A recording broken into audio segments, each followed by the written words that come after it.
हजरत दाऊद की उम्मत ने आखिर ऐसा क्या गुनाह किया था जिसकी वजह से अल्लाह ताला ने उन्हें एक बंदर की शक्ल और सूरत में ढाल दिया। और इतना ही नहीं बल्कि बंदर बनने के बाद भी ये लोग ज्यादा वक्त तक जिंदा नहीं रह पाए और अल्लाह ने इन्हें एक दर्दनाक मौत दी। क्या था पूरा वाकया, आइए इस वीडियो में जानते हैं। दोस्तों, ऐसा कहा जाता है कि इंसान से बंदर बनने की शुरुआत सबसे पहले हजरत दाऊद अलैहिस्सलाम के दौर में ही हुई थी। दरअसल दाऊद अलैहिस्सलाम और उनकी कौम समुद्र किनारे एला नाम के एक छोटे से गाँव में रहा करती थी। इस कौम की तादाद तकरीबन 70,000 थी और ये 70,000 लोग एक खुशहाल जिंदगी जिया करते थे, क्योंकि अल्लाह ने इस कौम को हर वो चीज नवाजी थी जिसकी जरूरत हर एक इंसान को होती है। इस गांव के चारों तरफ हरियाली ही हरियाली थी और इतना ही नहीं बल्कि दाऊद अलैहिस्सलाम की कौम जहां रहा करती थी उसके पास के समंदर में मछलियां ही मछलियां थी। और यही वजह है कि दाऊद अलैहिस्सलाम की कौम अपनी आम जिंदगी में बहुत ज्यादा खुश थी, क्योंकि मछलियों के जरिए ये लोग कारोबार भी कर लिया करते थे। यानी कम अल्फाजों में कहें तो आप इतना समझ सकते हैं कि एला नाम के इस गाँव में अल्लाह का रहम था। लेकिन फिर एक ऐसा दौर आया जब अल्लाह ताला को भी दाऊद अलैहिस्सलाम की इस कौम का इम्तिहान लेना पड़ गया और इस इम्तिहान में दाऊद अलैहिस्सलाम की कौम के बहुत से लोग कामयाब नहीं हो सके। दरअसल दाऊद अलैहिस्सलाम की कौम को जब ऐसा लगने लगा कि उनके पास तो जरूरत की हर एक चीज पहले से ही मौजूद है और किसी भी चीज के लिए उन्हें ज्यादा मेहनत नहीं करनी पड़ती, तो ये कौम धीरे धीरे गुनाहों की तरफ बढ़ने लगी। और अल्लाह ने जिस रास्ते पर चलने के लिए सख्त मना किया है उन्हीं रास्तों पर यह कौम चलने लगी, जिसके चलते अल्लाह ताला ने भी इस कौम को इम्तिहान लिया और दाऊद अलैहिस्सलाम से ये कहा कि अपनी कौम से जाकर कह दो कि वो हफ्ते वाले दिन मछली का कारोबार नहीं कर सकते और ना मछली पकड़ सकते हैं, और अगर ऐसा उन्होंने करने की कोशिश भी की तो ये पूरी तरह से हराम काम होगा। और सिर्फ इस फैसले की वजह से हजरत दाऊद अलैहिस्सलाम की कौम धीरे धीरे बर्बादी की तरफ बढ़ने लगी,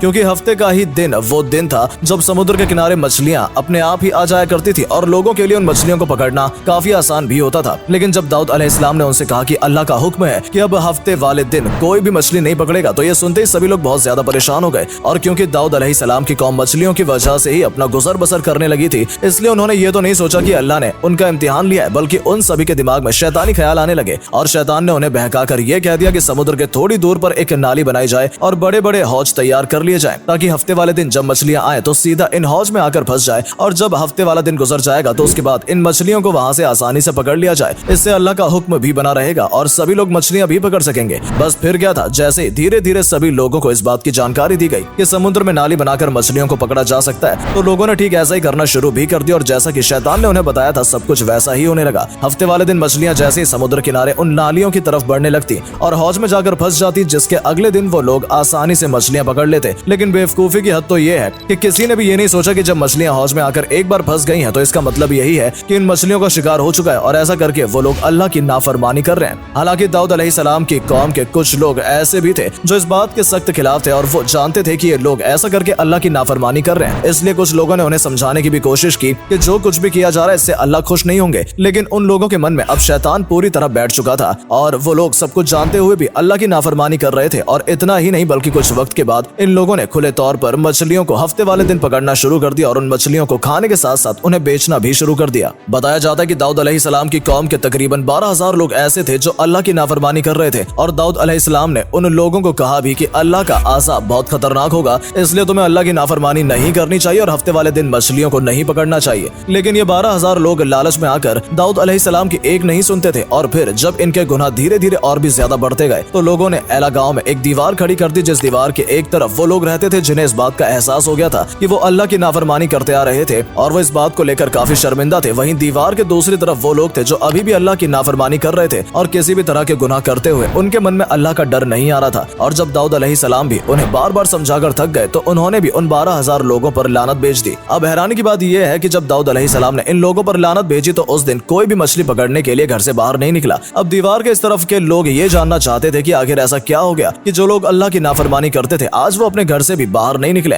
और जब उन लोगों ने दीवार पर चढ़कर उन लोगों को देखने की कोशिश की कि आखिर वो लोग घर से क्यों नहीं निकल रहे, तो जो उन्होंने देखा वो देखने के बाद उनके भी होश उड़ गए। दरअसल इन 12,000 लोगों की शक्ल पूरी तरह से बदल चुकी थी और वो धीरे धीरे एक बंदर की शक्ल में तब्दील हो रहे थे। हालांकि कुछ लोगों का तो ये भी लगा कि ये इंसान नहीं बल्कि बंदर ही है और इस बात की तहकीकात करने के लिए वो लोग दीवार के इस पार गए और जैसे उन नाफरमान लोगों ने अपने ही रिश्तेदारों को इंसान की शक्ल में देखा तो वो उनको पकड़कर रोने लगे, क्योंकि बंदर की शक्ल होने की वजह से अब वो लोग बोल भी नहीं सकते थे। लेकिन सभी लोग ये बात अच्छे से समझ गए थे कि उनके साथ जो कुछ भी हुआ है ये सब अल्लाह ताला ने उनसे नाराज होकर किया है और ये उनके ऊपर एक अजाब है। दोस्तों, इतना ही नहीं बल्कि बंदर बनने के बाद इन लोगों से तो ना कुछ खाया जा रहा था और ना ही कुछ पिया जा रहा था और तकरीबन 3 दिन भूखे प्यासे रहने के बाद इन सभी 12,000 लोगों की मौत हो गई और दीवार के इस पार सिर्फ कब्रिस्तान ही रह गया। और जो ये लोग बात समझ गए थे कि किसी भी सूरत में अल्लाह की नाफरमानी नहीं करनी चाहिए और जिन लोगों ने अपने किए की माफी मांग ली थी, अल्लाह ने उन सभी को इस अजाब से बचा लिया और इस तरह से दाऊद अलैहिस्सलाम की कौम के तकरीबन 12,000 लोग जो कभी अल्लाह के करम से एक खुशहाल जिंदगी जिया करते थे, उन्हीं लोगों पर अल्लाह ने एक ऐसा अजाब भेजा जिससे उनका नामो निशान ही मिट गया। हालांकि कुछ लोग ये भी कहते हैं कि आज के जमाने में जो बंदर हैं उनमें से कई बंदर दाऊद अलैहिस्सलाम की कौम के उसी नस्ल के हैं जिनके ऊपर अल्लाह ने अजाब दिया था। लेकिन हकीकत यह है कि अजाब के 3 दिन बाद ही उन सभी लोगों की मौत हो गई थी। तो ऐसे में इस बात का तो सवाल ही नहीं उठता कि आज जो बंदर मौजूद है वो इस नस्ल के हैं। बाकी इस बारे में आपका क्या कहना है, कमेंट सेक्शन में अपनी राय जरूर दें। तो दोस्तों फिलहाल इस वीडियो में सिर्फ इतना ही। हम उम्मीद करते हैं ये वीडियो आपको पसंद आई होगी, और अगर वीडियो के जरिए आपको कुछ जानने का मौका मिला हो तो अपने दोस्तों के साथ शेयर भी जरूर करें ताकि उन तक भी ये जानकारी पहुंच सके। और अगर आप हमारी इस वीडियो को फेसबुक पर देख रहे हैं तो हमारे फेसबुक पेज को भी जरूर फॉलो कर लें ताकि ऐसी ही वीडियोस आप तक पहुंचती रहें। धन्यवाद।